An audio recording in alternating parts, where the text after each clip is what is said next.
मैं नामर्द हूँ। ये राज मेरी बीवी ने पूरे खानदान से छुपा कर रखा था। ये मेरी पत्नी का मुझ पर बहुत बड़ा एहसान था कि इसने मेरी इज्जत को संभाल कर रखा था। एक दिन अचानक एक बच्चा मेरी गाड़ी से टकरा गया। मैंने जल्दी से उससे हॉस्पिटल पहुंचाया। वो जब ठीक हुआ तो डॉक्टरों ने मुझसे कहा कि मुबारक हो, आपका बेटा बिल्कुल ठीक है। मैं हैरान था कि ये मेरा बच्चा कैसे हो सकता है। मैं इसे इसके घर ले गया ताकि मैं इसकी माँ से मिल सकूं और माफ़ी मांग सकूं। वो बच्चा मुझे एक झोपड़ी के पास लेकर गया। मैंने जैसे ही उसकी माँ का चेहरा देखा तो मेरे पैरों तले ज़मीन निकल गई, क्योंकि यह तो कई दिनों से मैं एक लड़की को देख रहा था। वह इसी वक्त उसी गली से हमेशा गुजरती रहती जहाँ मैं रहता था। मैं पढ़ाई के लिए शहर आया हुआ था। मैं यूनिवर्सिटी हॉस्टल में रहने के बजाय प्राइवेट हॉस्टल में रहता था, जहाँ मुझे मेरी हर सहूलियत के मुताबिक हर चीज़ मिल जाती थी। मैं बहुत बड़े ख़ानदान से था। मुझे एसी, टीवी, आराम वाला बिस्तर, सब कुछ मिल रहा था। मैं पढ़ाई करने के लिए दिन भर यूनिवर्सिटी जाता और वापस अपने हॉस्टल ही आ जाता। इस वक्त मेरी नज़र एक लड़की पर पड़ती जो एक ही समय वह एक ही गली से निकलते हुए मैं उसे देखता था। मैं जैसे ही उस लड़की को देखा तो मुझे पहली नज़र में ही वह लड़की बहुत पसंद आई थी। न जाने उस लड़की में ऐसी क्या बात थी कि मुझे उसके देखे बिना एक पल चैन नहीं मिलता। आज तक मैंने बहुत सी लड़की देखी थी और बहुत सी लड़की मेरे आसपास भी मंडराती रहती थी, क्योंकि मेरा स्टेटस देखकर हर कोई लड़की मुझे अपना बनाने की कोशिश करती रहती थी। और मैं दिखने में भी बहुत हैंडसम, पढ़ा लिखा लड़का था। लेकिन मैंने आज तक जितनी भी लड़की देखी थी, मुझे किसी में भी दिलचस्पी नहीं थी। लेकिन आज मैंने इस लड़की को देखा तो मेरा दिल बहुत बेताब हुआ जा रहा था और मुझे ये लड़की एक ही नज़र में पसंद आ गई थी। एक दिन मैंने इसे अपने दिल की बात कहने का सोचा और इसका पीछा करने के लिए एक दिन मैं यूनिवर्सिटी से जल्दी आ गया और इसका बेसब्री से गली में आने का इंतज़ार करने लगा। मैं यूनिवर्सिटी से जल्दी आ गया था, इसलिए मेरा वक्त ही नहीं गुजर रहा था। मुझे शर्मिंदगी भी हो रही थी अपनी इस हरकत पर। आज तक मैंने कभी किसी लड़की का पीछा नहीं किया था, मगर मैं अब दिल के हाथों मजबूर हो चुका था। लोग सच कहते हैं कि मोहब्बत अच्छे अच्छे को भी पागल दीवाना कर सकती है। मैं उसका इंतज़ार कर रहा था कि वह मुझे गली से बाहर निकलती हुई दिखाई दी। काले कलर का कपड़े पहनकर उसका रंग मानो हीरे की तरह चमक रहा था। मैं इसका पीछा करने लगा। वह सर पर दुपट्टा ढकी हुई थी और उसके दुपट्टे के नीचे उसके लंबे काले घने बाल जो चोटी किए हुए नजर आ रहे थे, वे दिखने में बेहद खूबसूरत लग रही थी। मैं उसका पीछा ही कर रहा था कि मैंने देखा वह गली से निकलकर छोटे से गार्डन में चली गई। मैं भी उसका पीछा करते हुए चला गया। वह एक बेंच पर बैठकर अपने हाथ चेहरे पर डालकर अचानक चुपके से रोने लगी। मुझे हैरत हुई कि अचानक इस तरह क्यों रो रही है। आखिर ऐसी क्या बात हो गई कि वह घर से निकलकर पार्क में आकर रो रही थी। मुझे उसका रोना बर्दाश्त नहीं हुआ। मैं उसके करीब गया और कहने लगा, एक्सक्यूज मी मिस। मेरी अचानक आवाज़ सुनकर वह हैरत से अपने चेहरे से हाथ हटाकर मुझे देखने लगी। वह जल्दबाजी में भूल गई थी कि उसके चेहरा आंसू से भरा हुआ था। मैंने उसे लड़की से कहा, मैं आपका तो नाम नहीं जानता, लेकिन प्लीज़ आप रोइए नहीं।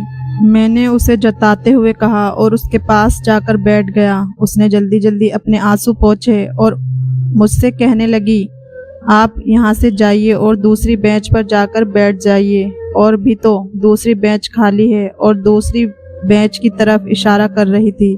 तो मैंने मुस्कुरा दिया और कहने लगा कि मैं आपसे बात करना चाहता हूँ, इसलिए मैं आपका पीछा करते हुए यहाँ तक आया। मैंने उसे सब बात बता दी कि मैं कोई आवारा लड़का नहीं हूँ और ना ही आज तक कभी किसी लड़की से दोस्ती के चक्कर में पड़ा हूँ। लेकिन मैं आपको देखकर बेचैन हो गया और मैं आपको पसंद करने लगा हूँ। मैंने अपने दिल की बात उसे कह दी और वह चुपचाप मेरी बात सुनती रही। और फिर वह लड़की बोली कि तुम भी मुझे अकेली लड़की समझकर मेरे साथ वही हरकत करना चाहते हो जो आजकल हर अमीरजादा एक लड़की के साथ करना चाहता है। उसने ये बात बहुत दुख से कहा। मैं अंदर से हिल गया और मैंने उससे नरमी से कहा कि मैं आपसे शादी करना चाहता हूँ और घर की मालकिन बनाना चाहता हूँ। वो मेरी बात सुनकर हैरान हो गई और मायूस सी नजरें झुकाए बैठ गई। मैंने उससे वजह पूछी तो वो बताने लगी कि उसकी माँ एक टीचर थी। उसने भी अपनी पसंद से शादी की थी, जो कि पहले से 2 बच्चों का बाप था। वह अपने दोनों बच्चों को स्कूल से ले जाया करता था, तो उनकी मुलाकात वहीं पर हुई थी। पिता मेरी माँ को वहीं पर पसंद करने लगे थे, क्योंकि मेरे पिता को जिस तरह की लड़की चाहिए थी, मेरी माँ बिल्कुल वैसे ही थी और मेरे पिता को वैसे ही जीवन साथी चाहिए थी। जबकि मेरे पिता की पहली वाइफ एक गंवार किस्म की औरत थी। उनके अपने पति और बच्चों से कोई दिलचस्पी नहीं थी। बस वह लोग की बुराइयां और लोगों के घर में क्या होता है, बस इसी बात से दिलचस्पी थी। उनको जरा भी फिक्र नहीं थी कि उनके बच्चे और उनके पति क्या करते हैं, खाते हैं या नहीं खाते, कोई फिक्र नहीं थी। मेरे पिता इन सब चीज़ों से तंग आ गए थे, इसलिए उन्होंने मेरी अम्मी से शादी कर ली और एक अलग घर लेकर मेरी माँ के साथ रहते थे। कुछ महीने बाद में पैदा हुई मेरे माँ बाप मुझे बहुत ज़्यादा खुश थे, लेकिन उन दोनों का साथ ज़्यादा दिन तक नहीं रहा। एक दफ़ा की बात थी, उन्होंने मुझे घर के नौकर के पास रखकर किसी ज़रूरी काम से बाहर चले गए और रास्ते में ही उन दोनों का एक्सीडेंट हो गया और दोनों का रास्ते में ही देहांत हो गया। मैं घर के नौकर के पास थी तो उन्होंने मुझे मेरे पिता की पहली वाइफ के पास छोड़ दिया। मैं जब 3 साल की थी तो मेरे पिता के 2 बड़े बेटे थे। वे दोनों भाई मुझे बहुत मारते थे, लेकिन मेरी सौतेली माँ मुझे देखना भी पसंद नहीं करती थी और मुझ पर बहुत जुल्म करती थी। मुझसे छोटी उम्र में ही घर का काम करवाना शुरू कर दिया। अब मुझे ज़्यादा पढ़ने भी नहीं दिया। मैं अपने भाइयों की किताब से थोड़ा बहुत पढ़ लिया करती थी और दोनों भाई मुझे थोड़ा बहुत पढ़ा दिया करते थे। मैं बस इतना ही पढ़ी लिखी हूँ और अब मेरी दोनों भाइयों की शादी हो गई।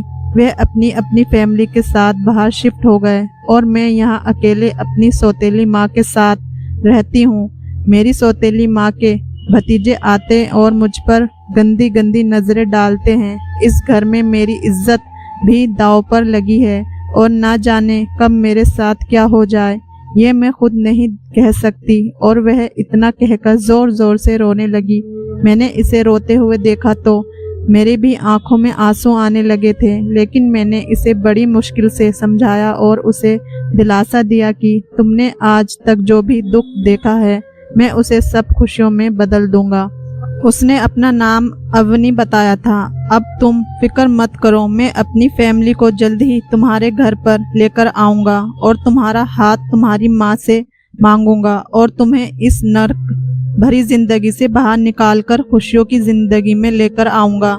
ये मेरा तुमसे वादा है। फिर मैंने झटके से उसे कहा, और लेकिन मैं तुमसे तो पूछना भी भूल गया कि तुम इस रिश्ते से राजी हो या तुम्हें कोई और लड़का पसंद है। अगर ऐसा कुछ है तो मुझे बता दो, मैं तुम्हारे रास्ते से हट जाऊंगा। तो उसने ना में सिर हिलाया और कहने लगी कि मैं किसी को पसंद नहीं करती और कहने लगी कि मैं बस यही चाहती हूँ कि मैं अपनी माँ के घर से इज्जत से चली जाऊँ, नहीं तो मेरी माँ के भतीजे मेरे इर्द गिर्द दरिंदे की तरह रहते हैं। मुझे उनसे डर लगता है, वे लोग मेरे साथ कुछ भी कर सकते हैं। फिर मैंने उसे तसल्ली दी कि तुम्हें अब कुछ नहीं होगा। इतना कहकर और वादा कर कर मैं अपने घर चला आया। मैं बहुत खुश था कि मैं अपने प्यार अवनी को बहुत ही आसानी से पा लूँगा। मुझे अपनी किस्मत पर यकीन नहीं हो रहा था कि मैं जिससे प्यार करता हूँ वह मुझे इतनी आसानी से मिल जाएगी। अवनी की माँ वैसे भी उसे पसंद नहीं करती थी, वह तो उससे पीछा ही छुड़ाना चाहती थी। मैं अगली सुबह अपने गांव आ गया। मेरी माँ मुझे बहुत ज़्यादा प्यार करती थी। मुझे यकीन था कि मेरी माँ मेरी मोहब्बत को कभी नहीं टालेगी। मैं घर पहुँचते ही खुशी से माँ को गोद में उठाकर गोल गोल घुमाने लगा। मेरी माँ मुझे देखकर बहुत खुश हुई और चिल्लाने लगी, अरे पागल हो गया है क्या, अपनी माँ को ऐसे ही मार डालेगा। मैंने माँ को नीचे उतारा वह अपना सर पकड़कर बैठ गई और मैं अपनी माँ से कहने लगा कि माँ, आपका बेटा सच में बावला हो गया है। मुझे सब्र नहीं हो रहा था और मैंने माँ को सारी बात बता दी। ये सब सुनकर मेरी माँ बहुत ज़्यादा खुश हो गई कि आखिरकार माँ मुझे कब से शादी करने के लिए कह रही थी और मैं शादी के लिए मान गया। मगर अवनी के बारे में सोचकर थोड़ा ठहर गई और कहने लगी कि बेटा, ऐसे कैसे किसी भी लड़की से ब्याह कर ले आओगे? उसका घर बार तो देखना पड़ेगा, वह लोग कैसे हैं, हमारे समाज के हैं भी या नहीं। माँ मुझे समझा रही थी, लेकिन मैंने माँ को कहा कि यह सब कुछ मैं नहीं जानता। मैं अवनी से बहुत प्यार करता हूँ और शादी करूँगा तो उसी से करूँगा, नहीं तो कभी नहीं करूँगा। और आप बस कल ही चलिए उसे उसकी माँ से रिश्ता मांगने के लिए। मेरी माँ हंसने लगी और बोलने लगी कि हाँ भाई हाँ, जैसा तुम चाहोगे वैसा ही होगा। हमारे घर में किसी चीज़ की कमी नहीं थी। मैं करोड़ों का एक लौता वारिस था। मुझे यकीन था कि अवनी की माँ इस रिश्ते को मना नहीं करेगी। मेरे पिताजी बहुत बीमार रहते थे, वे हमेशा बिस्तर पर ही पड़े रहते थे। उनके देखभाल के लिए एक नर्स रहती थी और मन से उनकी खूब सेवा करती थी। मेरे पिताजी के बिस्तर पर होने की वजह से घर की दौड़ भाग सब चीज माँ के ऊपर ही थी, इसलिए घर के फैसले भी माँ ही किया करती थी। मैं और माँ अवनी का रिश्ता लेकर उसकी माँ के पास गए। उन्होंने हमारा स्टेटस देखकर शादी के लिए फौरन हाँ कर दी, लेकिन उन्होंने साफ साफ कह दिया था कि हमारे पास देने के लिए कुछ भी नहीं है। मैं अपनी बेटी को कुछ भी नहीं दे सकती। हमने उनको तसल्ली दी कि हमें आपकी बेटी के अलावा इस घर से एक पैसा नहीं चाहिए और कहा कि हम इस महीने में शादी करना चाहते हैं। अवनी की माँ भी तैयार हो गई और इस तरह से हमारी चट मंगनी और पट ब्याह हो गया। मैं इतना ज़्यादा खुश था कि मुझे अपने पैर जमीन पर महसूस नहीं हो रहे थे। ऐसा लग रहा था कि जैसे मैं हवाओं में उड़ रहा हूँ। आज अवनी दुल्हन बनी मेरे रूम में बैठी हुई थी। जिंदगी आज से पहले इतनी ज़्यादा खूबसूरत कभी नहीं लगी।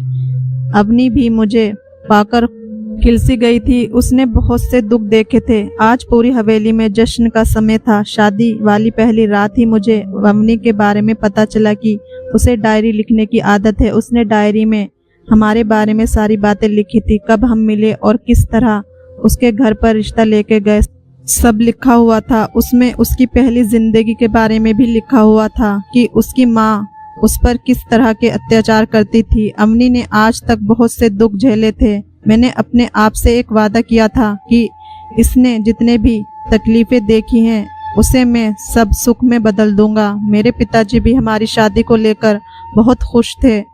मुझे अपनी पढ़ाई भी पूरी करनी थी, इसलिए शादी के 15 दिन बाद ही मैं शहर वापस लौट आया। मैं आते वक्त अपनी अवनी से वादा किया था कि मैं जल्दी ही वहाँ पर रहने का बंदोबस्त कर लूँगा और तुम्हें जल्दी ही वहाँ पर लेकर चला जाऊँगा, क्योंकि मैं भी तुम्हारे बिना नहीं रह सकता। वह मेरी बातें सुनकर खुश हो गई।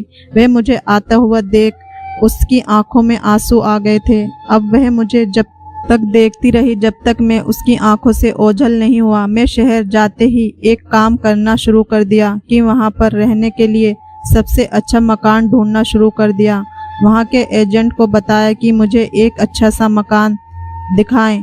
10 से 15 दिन के अंदर ही मुझे मकान मिल गया। जैसे मैं चाहता था वैसे ही अब मुझे सब्र नहीं हो रहा था। मैं वापस अपने गाँव आ गया अवनी को लेने के लिए। मैं बहुत ज़्यादा खुश था अवनी के साथ अपनी ज़िंदगी बसर करने के लिए। लेकिन मैं जैसे ही हवेली आया तो मेरे पैरों तले ज़मीन खिसक गई। मैंने देखा कि माँ ज़ोर ज़ोर से रो रही थी।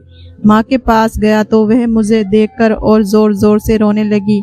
मैंने पूछा, माँ क्या हुआ, क्यों रो रही हो? माँ रोते हुए बोली कि हम लुट गए, बर्बाद हो गए। तेरी बीवी ने तो हमारी इज्जत को तार तार कर दिया। हम कहीं भी मुंह दिखाने के लायक नहीं रहे। मैंने माँ से पूछा, आप ही क्या कह रही हैं? इतना कहकर मैं अवनी को चारों तरफ दीवानों की तरह ढूंढने लगा। अवनी मुझे कहीं नहीं मिल सकी। मैं अपने कमरे में जाकर देखा तो सारा सामान बिखरा हुआ था और सारा सामान जेवर सब कुछ गायब था। मेरा सर चकरा रहा था। मुझे ऐसा लग रहा था कि अभी मेरी जान निकल जाएगी। मुझे पता ही नहीं चल चला। मेरे आंखों के सामने अंधेरा हो गया और मैं बेहोश होकर जमीन पर गिर पड़ा। मुझे होश आया तो मैं अस्पताल में था। मैं 2 दिन से बेहोश अस्पताल में पड़ा हुआ था। जैसे ही मुझे होश आया तो मुझे अवनी की याद आई और मैं चीखने लगा। डॉक्टर ने मुझे बेहोश की इंजेक्शन लगा दिया, फिर मैं बेहोश हो गया। इसी तरह कई दिन हॉस्पिटल में ही गुजर गए। कई दिनों बाद मुझे हॉस्पिटल से डिस्चार्ज दिया गया, लेकिन मैं घर पर भी मानो एक बेजान सा होकर रह गया था। किसी से कभी कोई बात नहीं करता और यूं ही अकेले अपने रूम में पड़ा रहता। अब मुझे अपनी जिंदगी से नफरत होने लगी थी। कई बार मन किया कि खुद को खत्म कर लूं। मैं ऐशो इशरत से जिंदगी गुजारने वाला लड़का था, लेकिन कभी किसी बुराई में नहीं पड़ा था, ना ही कभी एक भी सिगरेट नहीं पी थी। मेरे दोस्त हर कोई किसी न किसी गलत संगत में थे, लेकिन मैंने कभी किसी गलत काम को हाथ तक नहीं लगाया था। मेरी शराफत और मोहब्बत के बदले में ये सिला मिला। अवनी मेरी मोहब्बत को और शराफत को रौंद कर अपने आशिक के साथ कहीं भाग गई। अवनी ने मुझे एक सीढ़ी की तरह इस्तेमाल किया था। उसके पास कुछ नहीं था, उसे सब कुछ हासिल करना था, पैसे रुपया, इसलिए उसने मेरे साथ कुछ दिन रही थी। जब उसे सब कुछ मिल गया तो वह मुझे छोड़कर अपने आशिक के पास भाग गई। ये सब कुछ मेरी माँ ने बताया था और कह रही थी कि ऐसी लड़की ऐसी ही होती हैं, बेचारी बनकर अमीरों को फंसाने का काम करती हैं। ये सब ख्याल आते ही मेरा दिमाग फटने लगा, लेकिन फिर कहीं ना कहीं दिल में आता कि एक बेवफा लड़की के लिए मैं अपनी जिंदगी क्यों बर्बाद कर लूं। अब मुझे किसी के लिए नहीं तो अपने माँ बाप के लिए जीना था, उनका ख्याल रखना था, जिन्होंने मुझे बचपन से पाल पोस कर बड़ा किया था। अवनी को घर से गए हुए पूरा 1 साल हो गया था। मैंने उसे हर जगह तलाश करने की कोशिश की थी, लेकिन उसका कोई पता नहीं चला। इन दिनों में पिता भी इस दुनिया से चल बसे थे। मेरी माँ भी मुझसे कहती रहती, कब तक इस तरह उदास रहोगे और कब तक उसे बेवफा के लिए अपनी जिंदगी बर्बाद करोगे। उसे भूलकर अब तुम दूसरी शादी कर लो। मैं हमेशा माँ को मना कर देता और उनकी बात को टाल देता और माँ मेरी बात सुनकर उदास हो जाती। एक दिन माँ बहुत बीमार पड़ गई थी। उन्होंने मुझसे जबरदस्ती शादी करने के लिए कहा। वह कहने लगी कि मैं मरने से पहले अपने पोता पोती को देखना चाहती हूँ। वैसे भी मुझे अपनी जिंदगी से कोई चाह नहीं थी कि मैं दूसरी शादी करूं, लेकिन माँ की इसी हालत को देखकर मैं शादी के लिए हाँ कह दी। माँ मेरी हाँ सुनकर वह बहुत खुश हो गई। माँ ने अपने भाई की बेटी यानी मेरे मामू की बेटी से मेरे रिश्ता तय कर दिया और धूमधाम से उन्होंने मेरी शादी कराई। लेकिन मैं शादी में भी दूल्हा बना हुआ गुस्सा बैठा था। नायरा एक अच्छी लड़की थी। उसने आते ही मेरे सारे दुख बांटने का वादा किया था और वह मेरे साथ बहुत अच्छे से रहती थी। मुझे खुश करने के लिए वह हर काम करती थी जिससे मैं मुस्कुरा दिया करता था। एक दिन मुझे लगा कि मैं अवनी की सजा नायरा को क्यों दूं और मैं आखिरकार उसे शादी कर कर अपना लिया था। कुछ महीने बाद नायरा को बहुत तेज बुखार हो गया। माँ को लगा कि शायद अब नायरा पेट से होगी। उन्होंने नायरा को डॉक्टर के पास लेकर गई और उसका चेकअप कराया, लेकिन डॉक्टर ने कहा कि इसे नॉर्मल बुखार था, ये पेट से नहीं। माँ थोड़ी उदास हो गई और कहने लगी, कोई बात नहीं, कुछ दिनों के बाद मुझे फिर से खुशखबरी सुनने का मौका मिलेगा। इसी तरह हमारी शादी को 5 साल हो गए थे, लेकिन अभी तक नायरा माँ नहीं बन सकी। कुछ दिनों बाद रिपोर्ट में पता चला कि कमी मेरे अंदर ही है, लेकिन नायरा को इस बात से कोई फर्क नहीं पड़ा। वह मेरे साथ पहले जैसे ही रहती थी, अभी भी वह से ही रहती थी। उसने इस बात की खबर मेरी माँ तक को नहीं दी और ना ही अपने घर वालों को बताया और ना ही मेरे घर वालों को बताया। लेकिन मैं बहुत उदास था कि मेरी माँ को मेरी औलाद का इंतजार है, लेकिन मैं अपनी माँ को इस चीज़ की भी खुशी नहीं दे सकता था। लेकिन मुझे नायरा के लिए बहुत बुरा लगता था कि वह मेरे लिए इतना कुछ सह रही है। कुछ दिन यूं ही गुजर गए तो मेरी माँ ने नायरा को ताने देना शुरू कर दिया कि अभी तक बच्चे नहीं हो रहे हैं, लेकिन नायरा ने उसके सामने एक बार भी यह जिक्र नहीं किया, आपका बेटा ही नामर्द है और मैं इसी अफसोस में किसी काम के सिलसिले में बाहर जा रहा था कि अचानक मेरी कार से एक बच्चे का एक्सीडेंट हो गया। वह बच्चा बुरी तरह घायल हो गया था और उसके से बहुत ज़्यादा खून निकलने लगा। मैं जल्दी से उसे अपने कार में बिठाया और हॉस्पिटल लेकर पहुंचा। डॉक्टर उसे देखकर कहने लगे कि यह बहुत ज़्यादा क्रिटिकल कंडीशन में है और इसका बहुत ज़्यादा खून बह चुका है। पता नहीं ये बच्चा बच भी पाएगा या नहीं।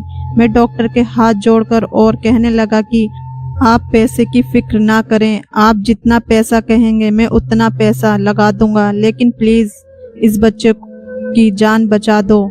इतने में नर्स ऑपरेशन थिएटर से भागती हुई आई और कहने लगी कि डॉक्टर, इस बच्चे का ब्लड ग्रुप बहुत रेयर है, ये जल्दी नहीं मिलेगा, हमें जल्दी से जल्दी इंतज़ाम करना होगा। डॉक्टर ने उसे नर्स से पूछा कि इसका कौन सा ब्लड ग्रुप है, तो उसने कहा ओ नेगेटिव है। मैं वहीं पर खड़ा था तो मैं डॉक्टर को बताया कि मेरा भी ब्लड ग्रुप भी ओ नेगेटिव है, आपको जितना चाहिए खून ले लो, लेकिन प्लीज़ इस बच्चे को कुछ नहीं होना चाहिए। तो डॉक्टर ने मेरी तरफ कहा कि ठीक है, चलें, आपका ब्लड के कुछ टेस्ट करने होंगे, उसके बाद हम इस बच्चे को आपका ब्लड दे सकते हैं। मेरे ब्लड का सारा टेस्ट होने के बाद उसे बच्चे को खून दिया गया और 2 दिन के बाद उस बच्चे को होश आया। डॉक्टर ने ही खुशखबरी मुझे दी और कहा कि मुबारक हो, आपका बेटा बिल्कुल ठीक है। मैंने उसे डॉक्टर को बताया कि ये मेरा बेटा नहीं है। मैं रास्ते में जा रहा था तो मेरी कार से इसका एक्सीडेंट हो गया था, इसलिए मैं इसे लेकर यहाँ पर आया था। डॉक्टर ने मेरी बात सुनकर हैरत से कहा कि ऐसे कैसे हो सकता है? हमने आपका और इस बच्चे डीएनए टेस्ट किया तो पता चला कि आप दोनों का एक ही डीएनए है, तो हम इसे आपका ही बच्चा समझ रहे थे। डीएनए के मुताबिक आप ही इस बच्चे के बाप हैं। अगर आप इस बात से इनकार कर रहे हैं तो मैं हैरान हूँ कि आज तक मेडिकल साइंस में ऐसा नहीं हुआ कि एक बच्चे के अपने बाप के अलावा किसी और से डीएनए मैच कर जाए। मैं बुद्ध बने हुए उस डॉक्टर की सारी बातें सुन रहा था। मैं भी एक पढ़ा लिखा था, मुझे भी मालूम था कि एक बच्चे का उसके बाप के अलावा डीएनए मैच किसी से नहीं हो सकता था, लेकिन मैं तो एक नामर्द था और यह मेरा बच्चा कैसे हो सकता है? ये तो नामुमकिन था। मैं फौरन उस बच्चे के पास गया और उससे उसका नाम पूछा तो उसने अपना नाम आर्यन बताया। मैंने उससे पूछा कि तुम्हारे पिता कहाँ हैं, तो उसने बताया कि मेरे पिता इस दुनिया में नहीं हैं, सिर्फ मेरी माँ है जो मेरा घर पर इंतज़ार कर रही होगी। मैंने उसे बच्चे से कहा कि मुझे अपना एड्रेस बताओ, मैं तुम्हें तुम्हारे घर पर छोड़ता हूँ। मैंने उस बच्चे को अच्छे कपड़े पहनाए और फल फ्रूट लेकर उसके घर पर जाने लगा। वह बच्चा मुझे जिस घर में लेकर गया था वह बहुत पुराना टूटा फूटा सा झोपड़ी था। उसका घर आते ही वह अपनी माँ के पास जाने के लिए दौड़ने लगा। वहाँ पर उसकी माँ एक चटाई पर लेटी हुई थी। वह बच्चा अपनी माँ को जागाने लगा, लेकिन वह जाग नहीं रही थी। तो मैं उसे औरत के पास गया और उसे हिलाने लगा। जैसे ही मैंने उसका चेहरा देखा तो मेरे सर पर आसमान टूट पड़ा। वह कोई और नहीं बल्कि अवनी थी, जो बेचारी अपने बच्चे के इंतजार में अपना दम तोड़ बैठी थी। मैंने जैसे ही उसे देखा तो मेरे आंखों से आंसू रुक ही नहीं रहे थे और आर्यन भी अपनी माँ को लिपट लिपट कर जोर जोर से रोने लगा। वहीं पर पास में अवनी की डायरी पड़ी हुई थी। मैंने उसे खोलकर पढ़ने लगा। वह डायरी पढ़ते पढ़ते मेरी आंखों से लगातार आंसू बह रहे थे। मैं सोच भी नहीं सकता था कि अभी तक अवनी ने इतना कुछ झेला था। इस डायरी को पढ़ने के बाद मुझे इस बात का तो यकीन हो गया था कि आयरन सचमुच मेरा बेटा ही था। मेरी माँ अवनी के साथ इस तरह का बिहेव करेगी मैं कभी सपने में भी नहीं सोचा था। उसने सब कुछ उस डायरी में लिखा था। मेरी माँ अवनी को बिल्कुल भी पसंद नहीं करती थी। उन्होंने शादी मेरी जिद में आकर करवाई थी कि वह मुझसे बहुत ज़्यादा प्यार करती थी और मेरी कोई भी बात नहीं टालती थी। मेरे शहर जाते ही मेरी माँ अवनी पर अत्याचार करने लगी और जैसे ही मेरे 15 दिन के बाद आने की खबर सुनकर मेरी माँ ने उसे गुंडों के हाथों घर से भगा दिया और उसे मेरे नज़रों में गिरा दिया। मैं सोच भी नहीं सकता था कि मेरी माँ इतनी घटिया हरकत कर सकती है। मेरे घर से निकल जाने के बाद वह दर दर भटकती रही। फिर एक दिन सड़क पर गिर पड़ी। किसी ने उसे अस्पताल लेकर गया तो वहां पर पता चला कि वह माँ बनने वाली है, तो वह अपनी माँ के घर गई। लेकिन उसकी सौतेली माँ ने भी उसे अपने घर पर नहीं रखा और उसे धक्का मारकर अपने घर से निकाल दिया। कुछ दिन इधर उधर भटकने के बाद एक बाबा को उसे पर तरस आ गया, तो उन्होंने उसे अपनी बेटी समझकर उसे झोपड़ी में रखा था। कुछ महीने बाद उसने एक बच्चे को जन्म दिया था, जो कि वह मेरा ही बेटा था। उसमें आर्यन की पैदाइश की तारीख भी लिखी थी। उसने बड़ी मेहनत से आर्यन को पाला था। वह आर्यन से बहुत प्यार करती थी। जब एक दो दिन उसका पता नहीं चला तो वह ये सदमा बर्दाश्त नहीं कर सकी और वह इस दुनिया को छोड़कर चली गई। मैंने उसकी डायरी पढ़ी और उसे लिपटकर जोर जोर से रोने लगा। अवनी की हालत अवनी की बेगुनाही साबित कर रही थी। मैंने उसकी लाश के पास बैठकर उससे माफ़ी मांगी। मुझे माफ़ कर दो, मैं तुम्हें समझने में बहुत बड़ी गलतफहमी थी। मैं तो इंसान कहलाने के लायक भी नहीं था। मैंने अपने आप से वादा किया था कि अवनी ने जितने भी दुख झेले हैं वे सब खुशियों में बदल दूंगा, लेकिन ऐसा नहीं कर पाया। मैं बस उसे सिर्फ और सिर्फ 15 दिन की ही खुशी दे सका। मैंने अपने आप को संभाला क्योंकि मुझे उस बच्चे को भी संभालना था। मैंने उस बच्चे को देखा तो मुझे उस पर बहुत तरस आ रहा था। मैंने अवनी का क्रियाक्रम किया और अपने घर चला आया। मैं अपने घर आते ही नायरा के पास गया और उसे सब कुछ बताया और मैंने उसे डांटते हुए कहा कि तुमने मुझसे इतना बड़ा झूठ क्यों कहा कि मैं नामर्द हूँ। एक कैसे मुमकिन हो सकता है जबकि मेरा एक बच्चा भी है। वो डरी सहमी मेरे पाँव में गिर गई और कहने लगी कि यह सब मैं तुम्हारी माँ की वजह से किया, क्योंकि उन्होंने तुम्हारी औलाद देखनी थी। अगर मैं ये नहीं करती तो वह मेरे साथ भी वैसे ही शुरू करती जैसे कि उन्हें अवनी के साथ किया था। कमी तो तुम में नहीं मुझ में है। मैं डर गई थी कि मैं उन्हें औलाद नहीं दूंगी तो वह भी मुझे धक्के मारकर इस घर से निकाल देगी। वह मेरे पैरों में गिरकर मुझसे माफ़ी मांगने लगी। मेरी माँ भी वहीं पर खड़ी थी। मैंने गुस्से भरी निगाहों से अपनी माँ को देखा। मेरी माँ अपने किए पर बहुत शर्मिंदा थी।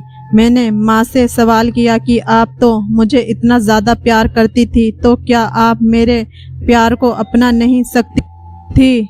तो मेरी माँ कहने लगी कि मैं अवनी को शुरू से ही बिल्कुल नहीं पसंद करती थी, लेकिन तुम्हारी जिद के आगे मुझे झुकना पड़ा। मैं शुरू से ही तुम्हारी शादी अपनी भतीजी से करवाना चाहती थी, लेकिन तुमने किसी और को पसंद किया और उससे शादी करना चाहते थे, इसलिए मैंने तुम्हारी शादी उससे तो करा दी, लेकिन वह मुझे बिल्कुल पसंद नहीं थी। लेकिन उसके साथ ऐसा हो जाएगा मैंने कभी नहीं सोचा था। मुझे लगा कि वह अपने घर चली जाएगी। उन्होंने आर्यन को देखकर उसे गले से लगाने की कोशिश की तो मैंने आर्यन को पीछे कर लिया। मेरी माँ को मेरी औलाद देखने का बहुत शौक था, लेकिन नायरा उन्हें औलाद नहीं दे सकती थी।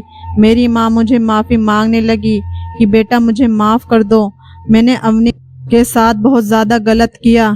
मैं अपने किए पर बहुत शर्मिंदा हूँ। और नायरा ने भी मुझसे माफ़ी मांगी और कहने लगी कि हमारी तो औलाद नहीं हो सकती, यह भी तो आप ही की है औलाद। तुम मेरी भी औलाद हुई ना। इसकी माँ नहीं है, लेकिन मैं इसे माँ का पूरा प्यार दूंगी। मैं आर्यन की तरफ देखा तो उसे देखकर मुझे बहुत तरस आ रहा था, तो नायरा ने उसे गले से लगाया। उसे माँ की याद आ गई। मैंने नायरा को माफ़ कर दिया और कहने लगा कि इसे अपनी औलाद जैसे ही रखना। अब वह उसे अपनी औलाद से बढ़कर उसे प्यार करती थी, लेकिन मैंने अवनी के साथ बहुत गलत किया था। मैं उसे कभी नहीं भूल सकता। आर्यन को दादी भी बहुत पसंद करती थी और नायरा भी उसे पूरा माँ का प्यार देती थी। और आर्यन अब इस घर में घुल मिल चुका था, बहुत अच्छे से रहता था। आर्यन बड़ा हो चुका था। मैंने पढ़ने के लिए उसे विदेश भेज दिया था। दोस्तों, आपको हमारी कहानी कैसी लगी हमें कमेंट करके ज़रूर बताएं। अच्छी लगी तो लाइक, शेयर एंड चैनल को सब्सक्राइब करना ना भूलें। धन्यवाद।